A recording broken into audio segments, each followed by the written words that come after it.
of wardrobe. It's a walk-in wardrobe, Yeah. is how I like to sort of explain it. Now, we've got a nice little technology on the hard drive as well, because this is a notebook or laptop, whatever you want to call it. It's more prone to being knocked around because it's more mobile as well. Around, yeah. Now, we've got this system called HP Protect Smart, which is just like an airbag in a motor vehicle. Okay. Obviously, when you have a, you know, perish the thought you have a little bit of an impact in your car, that'll engage the airbag, protecting you. Yeah. Same sort of principle. In that brief journey of this dropping to the floor or it being knocked, the airbag kicks in, it locks the hard drive, because your hard drive is like a needle on a record. It's a moving part. Right.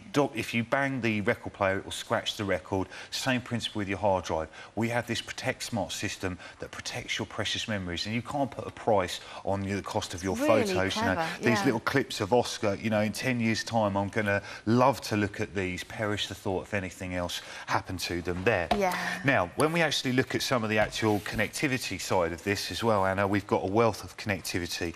We have our Kensington lock here. Now, Kensington lock is basically a padlock for notebooks. It's a universal connection.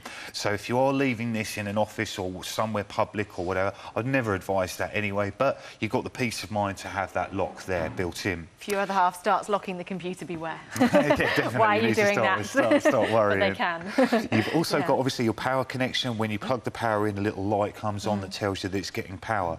You have a USB port there at the side as well, and we've got a total of 3. Now, when I just open this here at the side, this gives me the ability to play and record CDs and play and record DVDs as well. So, again, great functionality for multimedia. Yeah, and I think it's really important to still have an optical drive at the moment. Obviously, we're getting to the stage where we're kind of downloading more and more and more, and even videos and things. But whether you might be a subscriber to some of the film websites that send you films on disc, you can watch them on your laptop. Or maybe somebody sends you some photographs on a disc, you can still enjoy that. Or, you know, I've still got a CD collection. It's quite small now because I've kind of gone digital, but there are times where you just want to put a CD there and listen to it. Oh, very much so. I mean, the type of music that I like, yeah. it's, you know, it's all 60s and 70s music. It's not mainstream, so I have to buy CDs, and, you know, they're still around, and you have the capability with this. That's absolutely. Right. Now, again, just turning around to the side here, like I just alluded to, you do have that built-in memory card reader, so just take your card from your device, camera, whatever, put it in there, automatically edit them, view them. Great feature. Microphone and headphone socket, so if you're using Skype, as well, so you could actually buy a headset that has a built-in mic to it, and it has a dual jack, so you can plug both in. It's great for privacy as well.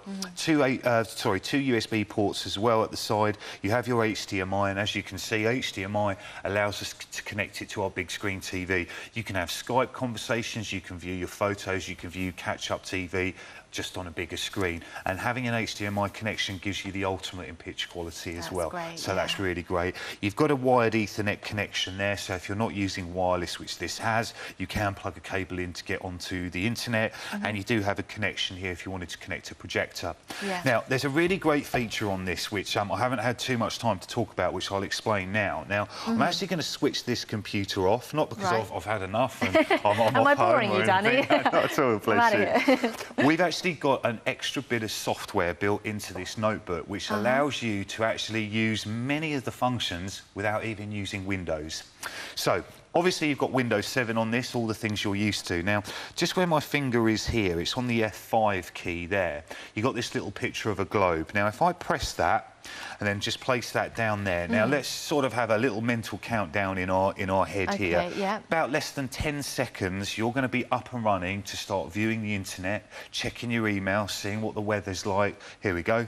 That was even less than 10 seconds. So, you've only turned on some of it, is that right? Yes. So you've only turned on a real streamlined, I need the internet, and that's all. So you haven't access the rest of it, so it's fast. Now, the thing is like, obviously, when you're at home, chances are, you know, you've got mobility within the home. You're always by a power cable. If, just like recently I was just coming back from holiday, I was anxious about battery power. Now, when you use Windows and boot Windows up, it's booting up absolutely everything, and that drains your battery power. This is a great way of preserving your battery power, and as you can see, you've got different sections here. So you've got the weather, you've got a clock, you can view your Twitter feed here, sticky notes, the BBC News, you've got a scientific calculator, which I think is really quite cool, or you can go to a standard... That's the first thing I would need, yes. That's the standard calculator. Actually, I would. It's quite nice to... Sometimes you just think, oh, I'm a mental arithmetic, it's not up to scratch. And you've got a full web